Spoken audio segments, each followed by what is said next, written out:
श्रावण महीने की दोनों अष्टमियों में से कोई भी अष्टमी, यह भी जरूरी नहीं है कि सोमवार की ही अष्टमी चाहिए। श्रावण महीने की दोनों अष्टमियों में से कोई भी अष्टमी को कितना लगाना है?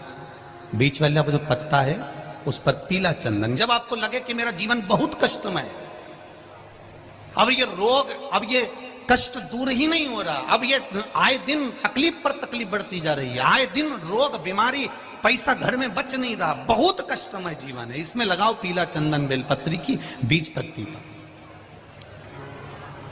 महाराज,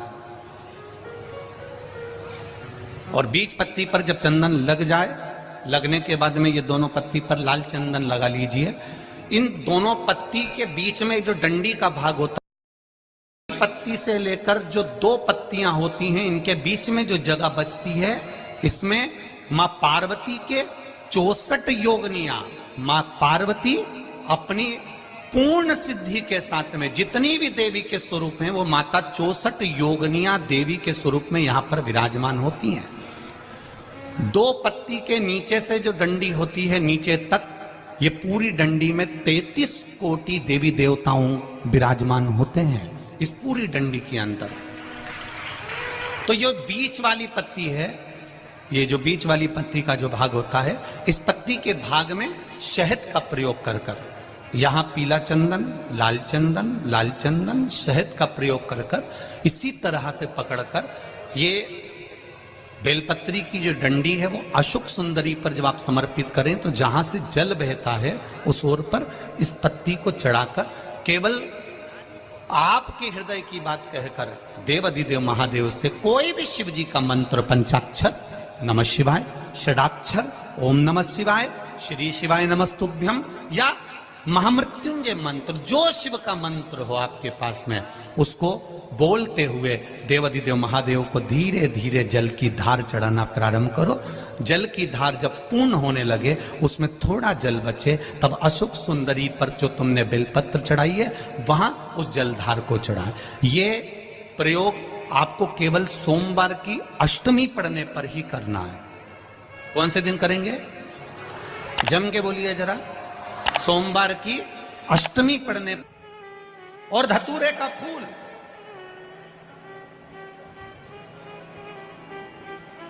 कांटे वाला धतूरा, और उसमें लगने वाला एक पुष्प। आस्था चैनल पर आप लोग देख रहे होंगे धतूरे के फूल का दर्शन। धतूरा और धतूरे का पुष्प, छोटा सा पौधा है, ज्यादा बड़ा नहीं है, कांटा लग रहा है, धतूरा लग रहा है, और उसमें भी साधारण धतूरा नहीं, जिस धतूरे के नीचे की डंडी लाल कलर की होती है, अगर वो सोमवार की अष्टमी को देवाधिदेव महादेव को समर्पित करी जाती है, तो उसके घर में कभी संपदा की कमी नहीं होती है। वो धतूरा है, साधारण नहीं है। धतूरे में भी लाल डंडी, जैसे धतूरा गोल होता है, उसके नीचे एक छोटी सी डंडी, देखा है आप लोगों ने? अरे देखी कि नहीं देखी बोलो? धतूरा देखा है ना? धतूरे के अंदर एक नीचे छोटी सी डंडी होती है, जब तोड़ोगे तो वो डंडी का कलर अगर लाल है, वो डंडी का कलर अगर लाल है, और कभी हम तो कहेंगे जैसे बड़ी बीमारी जिसको हो जाती है, लीवर, किडनी, कैंसर आदि का अधिक बड़ी बीमारियों से जो जूझ रहा होता है, प्रयास करो, प्रयास महामृत्युंजय का जाप कर कर, महामृत्युंजय का स्मरण कर कर, एक लाल डंडी का धतूरा प्रयास करना। एक धतूरा मिल जाए या 5 धतूरे मिल जाए, किसी भी एकांतेश्वर महादेव पर, जो शिव मंदिर एकांत में हो, जहाँ कोई जाता आता नहीं हो। वैसे तो अब बहुत मुश्किल है कि ऐसा मंदिर मिल जाए जहाँ कोई जाता आता नहीं हो, पहले की बात दूसरी है, अब बात दूसरी है। फिर भी कहीं आप रोड पे से निकल रहे हो, एकांतेश्वर महादेव अगर आपका दिख जाए, बहुत बीमारियों से ग्रसित हो, तो भी महामृत्युंजय जाप का स्मरण कर कर, या किसी विद्वत ब्राह्मण जन से महामृत्युंजय मंत्र का जाप कराकर, या भगवान शिव के मंत्र का जाप स्वयं कर कर, वो भी ना बने तो पंचाक्षर मंत्र नमः शिवाय, षडाक्षर मंत्र ओम नमः शिवाय या श्री शिवाय नमस्तुभ्यम जप कर वो लाल डंडी का धतूरा 5 एकांतेश्वर महादेव को आप समर्पित कर सकते हो। रोग थम जाएगा, जो दवाई खाओगे वो शरीर को लगना प्रारंभ हो जाएगी और आप स्वस्थ में होने वाली थी सावन की पहली, और मालूम पड़ा कि वो कथा छत्तीसगढ़ की पवित्र धरा पर है। अर्थात भजन का बल, भक्ति का बल, स्मरण, ये सब खींच कर लाते। चुंबक देखिए आप लोगों ने, वो चुंबक को गंगा में रस्सी बांधकर गोताखोर डालते हैं और उसमें चिपकने वाला जो भी सामान होता है वो चिपक जाता है। लकड़ी नहीं चिपकती, कपड़ा नहीं चिपकता, प्लास्टिक नहीं चिपकता। वो चुंबक में जो चुंबकीय तत्व होते हैं वही चिपकते हैं।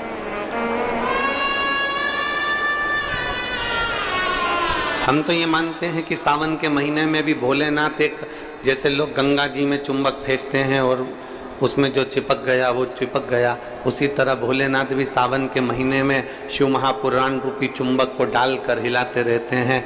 किसके भाग्य में है और कितने लोग चिपक सकते हैं ये उसी को मालूम है।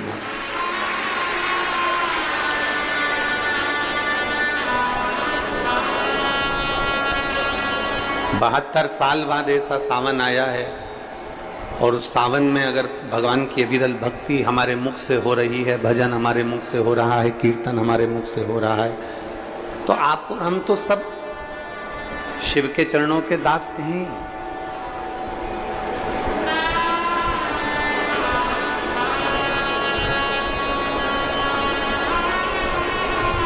कहते हैं, शिव महापुराण की कथा कहती है, नौकरी ऐसी होना चाहिए, सर्विस ऐसी होना चाहिए जहां जाने का मन करे। ऑफिस में तुम बैठते हो और दिन भर क्लेश मचे, फाइल तुम पढ़ते हो और फाइल उठाते से ही तुम्हारे को मानसिक टेंशन आ जाए, जरा जरा सी बात में चिंता खड़ी हो जाए, तो वो ऑफिस जाने का मन नहीं करता, नौकरी पर जाने का मन नहीं करता। नौकरी ऐसी हो जहां जाने का मन करे, और घर ऐसा हो जहां वापिस आने का मन करे। तो समझ, घर में अगर क्लेश हो रहा है, बहुत अशांति हो रही है, बहुत लड़ाई हो रही है, बहुत विवाद हो रहा है, कहीं सास का मुंह फूला रहे, कहीं बहू का मुंह फूला रहे, कहीं बेटे का, कहीं बेटी का, कहीं माँ का, कहीं पिता का, कहीं भाई, कहीं बंधु, इनके मुंह फूले रहे तो घर में आने का मन नहीं करता। पत्नी का दिन भर मुंह फूला रहेगा तो पति का घर आने का मन नहीं करेगा। माँ बाप का अगर मुंह फूला रहेगा तो बच्चों का घर आने का मन नहीं करेगा। नौकरी ऐसी हो जहां जाने का मन करे, मन करे आपका कि मुझे बड़े उत्साह से जाने हैं। एक प्रश्न आपसे पूछते हैं, उम्मीद है कि आप लोग उत्तर अच्छा देंगे। हमने भी पढ़ाई करी, आपने भी पढ़ाई करी, हमने भी विद्याध्ययन करा, आपने भी विद्याध्ययन करा। जब स्कूल में पढ़ते थे,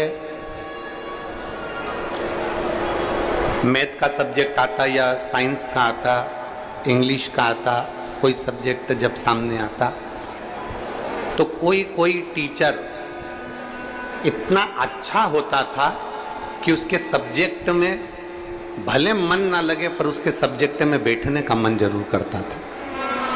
बोलो सही है कि गलत? बोलो सही है कि गलत? और कोई कोई टीचर ऐसा होता था कि उसके सब्जेक्ट में जाने का मन नहीं करता था।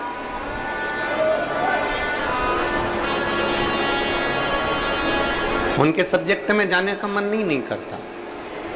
कोई टीचर इतना अच्छा, बहुत प्रेम से, बहुत स्नेह से, बहुत लाड़ प्यार से पढ़ाता है,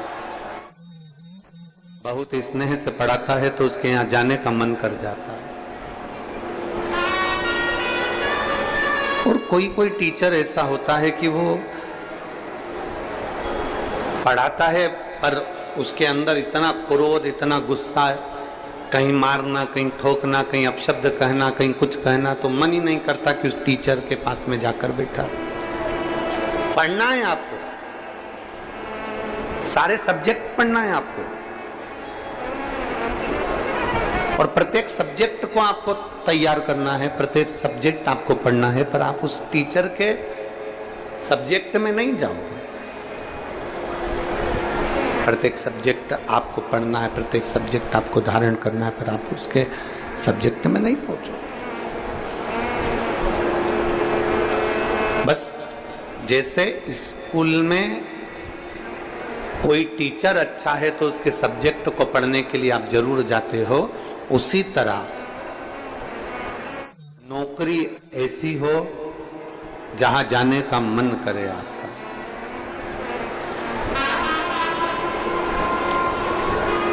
नौकरी ऐसी होना चाहिए जहां तुम्हारा जाने का मन करे, जहां तुम्हारा बार बार मन करे, 5 भी बज जाए ना तो भी मन करे कि थोड़ा आधे घंटे और काम कर लो, 1 घंटे और काम कर लो, 15-20 मिनट और काम कर लो। नौकरी अगर अच्छी है तो तुम्हारा जाने का मन बड़ा करेगा और वहां बैठने का भी मन करेगा। तो शास्त्र कहता है कि नौकरी ऐसी हो जहां तुम्हारा जाने का मन करे, और घर ऐसा हो जहां पर सब प्रेम से रहते हो, तो नौकरी से और दुकान से घर आने का मन करे, तो समझ लो कि तुम्हारा घर श्रेष्ठ है। तो समझिए कि उसमें तुम्हारी श्रेष्ठता है।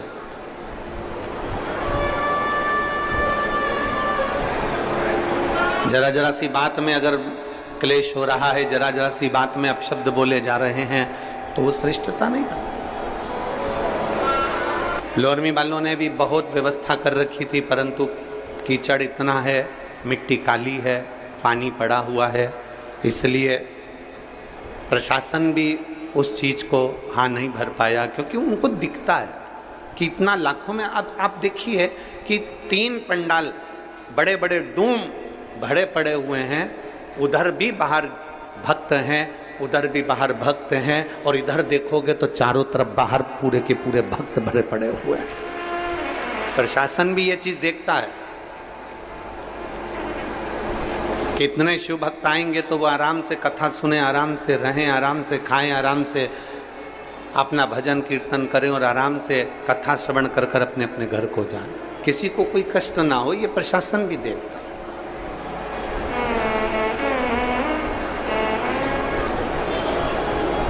21,600 श्वास में से